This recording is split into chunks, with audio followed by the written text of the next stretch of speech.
the most unprofessional sports channel on YouTube. Welcome back to Swivel Chair Sports. I'm your host, Zach Circleberg Burkle, here with my host today, Aaron and Siege. Go ahead and say hi, guys. Hi, guys. What's up? Alright, so in this video, we'll be talking about our predictions for the top awards in college football. But first, please, if you enjoy our content, make sure to like and subscribe. Other than that, let's get into that. Starting off with the Burlsworth Award, which is awarded to the top former walk-on in college football across the country. We would make our predictions, however, we already know the winner for this award. It was Cody Schrader. Look like geniuses, dude. Could have looked like geniuses. Could have looked like geniuses. No, I went to Cody Schrader, running back from Missouri. Would have been my personal pick anyways, probably. So no bias whatsoever here, though. Aaron, what do you think of Cody Schrader, our Lord and Savior? Again, no bias whatsoever, winning the Burlsworth Trophy. I mean, obviously, it's a great story, and if you paid any attention to the last Mizzou game against Arkansas, Drinkwitz came out and campaigned that he should be a Heisman on the Heisman list, at least in consideration for what he's done this season, and it's really just a great story. And starting at his first 4 years at a D2 school, and then taking that leap of faith and walking out at Mizzou was quite the gamble on himself, and obviously it paid off. Yeah, Siege, I wanted to ask you about another finalist for this trophy. With you being our resident Big 12 fan, Drake Stoops was a finalist, wide receiver for Oklahoma, for this award. What were your thoughts on him this season? Do you think he maybe should have won it over Cody Schrader, or do you think they inevitably gave it to the correct candidate? I think they gave it to the right guy. I mean, Cody Schrader had almost 1,500 yards rushing this year, which is really impressive. It's a really good year for a running back. Drake Stoops, he's also a deserving candidate. He's not super flashy or anything like that, but he was Dylan Gabriel's like get out of jail free card, short downs. He was always just getting lost somewhere, little white guy, in the slot. So I don't know. He's a good player.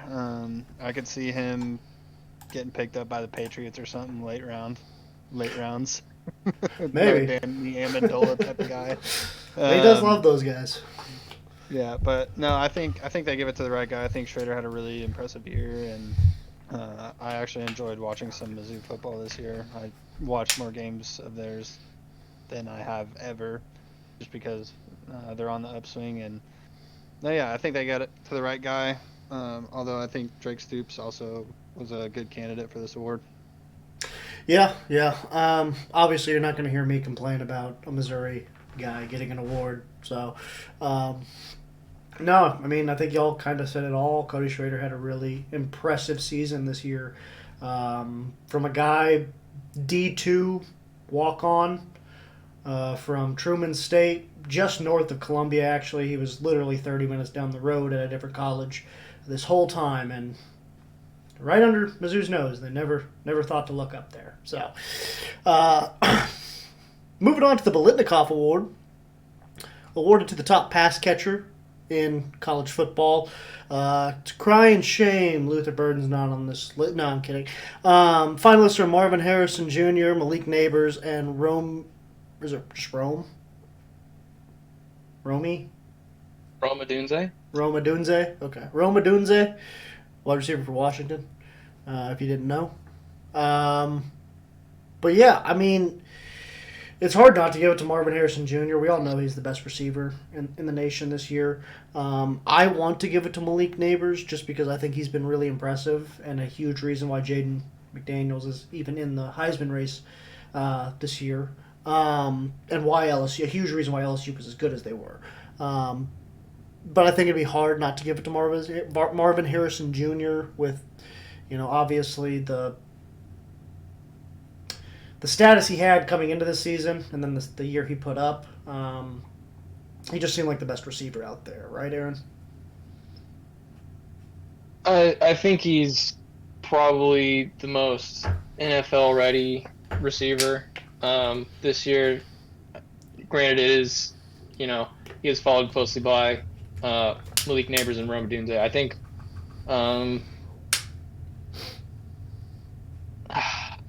everyone says Marvin Harrison Jr., but I think Rome Odunze just has better numbers, you know. Mm-hmm.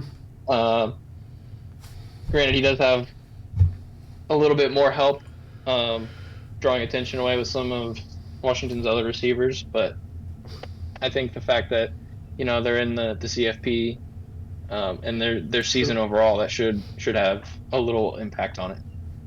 That's a very good point. I mean, Ohio State missed and Washington is undefeated. So that's a very good point you bring up. Siege, what do you think? Neighbors, Odunze, Harrison Jr., other, maybe Luther Bird? No, no, totally not, Bird. Consider he's not on the list. No, I think the real argument does become between Odunze and Marvin Harrison Jr. Yeah, Odunze does have like 200 more yards than Marvin Harrison Jr. But when He also has like 20 more receptions. Yeah, that is also true. But at the same time, like, it's tough because you get to see Washington sling the ball all over the place. This year with Ohio State, you didn't necessarily see the same Ohio State as we're used to, throwing the ball everywhere. And Marvin Harrison Jr. is pretty much not their only target, but he's the primary target on most of their plays. So for him to be able to put up those numbers, being who he is and being kind of talked about as one of the best receivers even last year, is still impressive for him to have over 1,200 yards receiving. So I think the debate is up between those two. I personally think it's going to go with Marvin Harrison Jr. just because the hype has been around him for longer. Right. So that's how I kind of see this award going.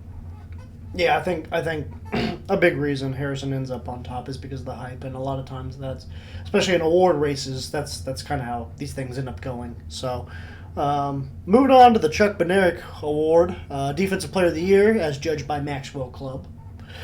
The finalists we have are Peyton Wilson, linebacker out of NC State, Dallas Turner, linebacker out of Alabama, and Laiatu Latu, D lineman out of UCLA. Latu seems to be the go-to guy here, in my opinion. You could argue Dallas Turner. That Alabama defense is always good, so I always expect to see an Alabama guy up at the top of this list. But yeah, Aaron, what do you think? Do you think Wilson, Turner, Latu? Who do you got? I lean Latu. He just kind of had a really good overall season. 13 sacks and 2 interceptions. That's 2 interceptions. That's kind of wild. It's kind of wild for a D lineman. So, I think he was really fun to watch all season. He's probably the most deserving of this award. Siege, who you got? I'm not gonna lie. I don't pay attention to defense here. Fair enough. I'm a Big 12 Dan. We only care about offense, so Yeah. I don't really know. I don't know who to pick in this award. I don't know the candidates, so. Fair enough. We'll just say you said Latu. Yeah, sure. We'll go with Latu. He's pretty good. 2 interceptions as a defensive lineman. That's insane. That's crazy. Yeah, having one's wild, let alone 2. So, yeah, I guess kind of breeze through that award. We'll go ahead and move on to the Davey O'Brien. Top quarterback in the nation. You got Jaden Daniels. I don't know why I said McDaniels earlier. Michael Penix Jr., Bo Nix, Brady Cook. Aaron, who you got between those 4? I do not have Brady Cook.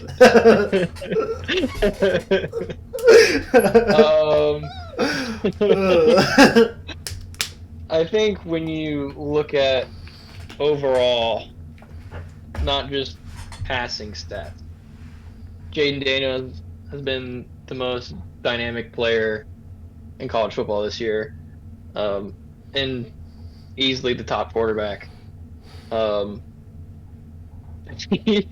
he is close behind Cody Schrader for leading the SEC in rushing, which Yeah. is wild coming Yeah, from that a is crazy. quarterback. Yeah. He generates so much offense by himself, so I think he's sort of the easy pick. Yeah. Yeah, I think I'd probably have to agree with you on that. Plus, it just means more. See who you got. It's Brady Cook? no, you're close. Not even close, actually. No, I have. Man, it's tough. I think Michael Penix Jr. I really do. I like it. That was my second. I mean, he has Close. 4,200 yards on the year. Daniels has like what 3,800 or something like that. Yeah, but you got I understand it's not necessarily about the yards necessarily. Like Jaden Daniels had an insane year. Don't get me wrong. I just feel like the hype now that it's playoff season, all this stuff is around Michael Penix Jr. again. So I feel like that's the way that the voters are going to lean. They know that he took his team to the playoffs, and so I feel like that's how it's going to work. Yeah, that big Penix energy is infectious right now. So, moving on to the Doak Walker Award. Top running back in the country. Our finalists are Ollie Gordon II out of Oklahoma State, Omarion Hampton out of North Carolina, and our pride and joy from the Missouri Tigers, Cody Schrader. Who you got, Aaron? A little bias here? Come on. It's okay. You can trust me. As much as I want to pick Cody Schrader for this award, I am, because it's the SEC and it just means more. Big 12, they don't play any defense. They just sling the ball all over the place. It's a joke. When you come down to the SEC and you've got to rush up against the big boys, it gets tough. And he's done it all season. So I'm picking Cody Schrader. That is damn right. Going up against defenses like Georgia and Georgia.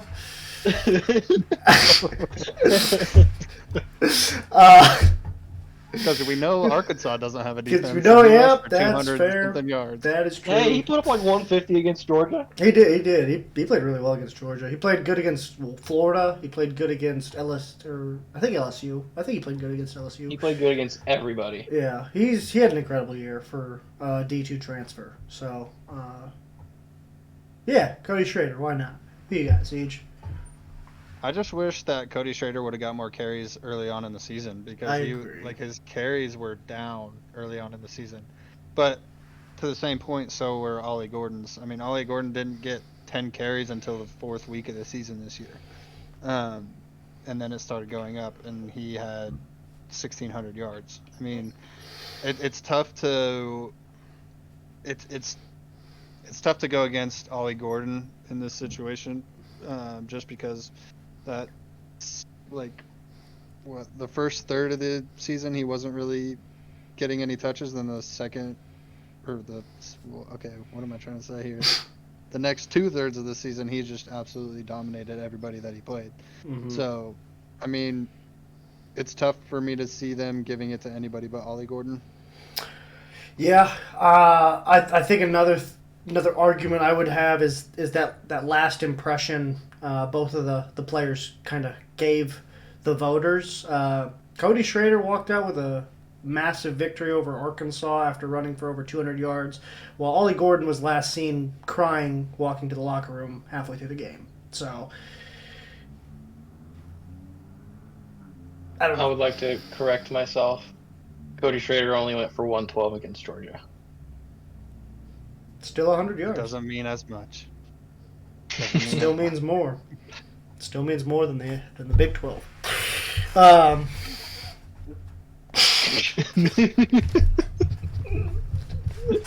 Moving on to the Eddie Robinson Award. Before we wrap it up with the Heisman, Eddie Robinson Award awarded to the top NCAA Division I coach as judged by FWAA. Finalists are too many to name, but I I don't. I've already. You know what? I've made my bed. Might as well lie in it. Eli Drinkwitz. Boom. Missouri. Really? Yeah. I mean, I've kind of shown my colors already. This video. I think it's kind of hard for me to go. Barry Odom's on this list? Barry Odom. Where's he at now? UNLV? UNLV? Our old friend. Our old pal. Good old Bear. Yeah, who you got, Aaron? Drinkwitz? I will say, out of probably every team in the SEC, Missouri outperformed expectations more than any other. So We're picked to finish 6th in the East And we and finished second. to last in the SEC. we finished So- second and third. So I do like Eli for this award, but for argument's sake, I'm going to go Jed Fish in Arizona. I mean, he's really turned that program around as well. They only had like 5 wins last season, so to be, at the top of the Pac-12, arguably a couple of things break their way. They're fighting for a Pac-12 championship berth, so I think he's really done a great job this year. Siege, who you got? I'm kind of in the same boat as Aaron here. I really like what Arizona's been able to do. Honestly, the past couple years. This year, it really showed that he's starting to get like some guys to buy into the program, and so like it's not just they need lucky things to happen for them to win games. They're actually like going out and competing and starting to win games, and so that's really exciting to see coming from an Arizona school. I mean, Arizona schools, historically haven't been extremely great at football, and so it's good to see those Arizona schools start to kind of get some guys, get some success on the football field, especially because they're coming to the Big 12, so we need that. But Yeah. I could easily, like, just based on what they've done in the past, like with TCU last year with the Coach of the Year award and all that stuff, like TCU was one of those teams that was also picked to finish really terribly in the Big 12, and they ended up going to the playoffs. I could see them giving this award to Drinkwitz in Missouri, just because the SEC, apparently it means more, and they weren't picked to do very well, and by all odds they exceeded expectations by a lot. So I could see that happening for sure. Yeah, I mean, out of all the awards, and by all I mean the 2 remaining that Missouri people are candidates in, I'd say the Coach of the Year is much more likely than the Doak Walker. So let's go Drinkwitz. Bring it home, baby. So that brings us to the granddaddy of them all, the Heisman Trophy. Heisman Trophy finalists are as follows. Is it the same 3? It is the same 3, isn't it? It's Jaden Daniels, Michael Penix Jr., and Bo Nix, isn't it? Yeah. Well, there are your 3 candidates, ladies and gentlemen. Congratulations, Jaden Oh, Daniels. you forgot one. Who's the 4th? Marvin Harrison Jr. Brady Cook? Cody Schrader? Eli We'll have Drinkwitz. to cut this part out. Yeah, well, there's 4 of them. There's 4 of them. Yeah, there's 4. Marvin Harrison Jr. Okay. So the 4 finalists for the Heisman Award are Jaden Daniels, Michael Penix Jr., Bo Nix, and Marvin Harrison Jr. 2 juniors, not just 1. Yeah, I mean, it's probably going to be the same answer I had for the Davey O'Brien. I think I'm probably going to have Jaden Daniels winning this one, too. Seems only fair that he would win both.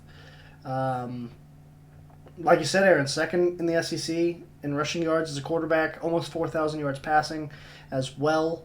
I think they would have made the CFP, it would be a more clear-cut decision. But I think inevitably they are going to go Jaden Daniels. What do you think, Siege? So, correct me if I'm wrong. Is the voting done before conference championships? No. It's not. Well, you can submit your vote, but it's not. The deadline is not before conference championships. Okay. Helps Michael Penix. This is tough because I almost feel like the voters are going to go away from a quarterback this year and go with Marvin Harrison Jr. I don't know why, but that's the feeling I'm getting from all the guys on SportsCenter, ESPN, all those guys. They're college game day guys are saying he's the best player in college football, all this stuff. And so I feel like that's where the voters are going to lean is with Marvin Harrison Jr. That would be interesting. I think that would catch a lot of people off guard, to be honest. Unless I'm wrong, Aaron. Am I wrong to think that would catch people off guard? You know, sometimes people say some things to sound a little bit different. I think ultimately it should be Jaden Daniels for the reasons I talked about before. 1,100 rushing yards and 10 touchdowns rushing, and then 3,800 pass yards. Yeah, it was Cam Newton numbers right there. 40 touchdowns. So it's really, I don't think it should be close. He has been the most dynamic player in college football, period. Yeah. Well, it just means more.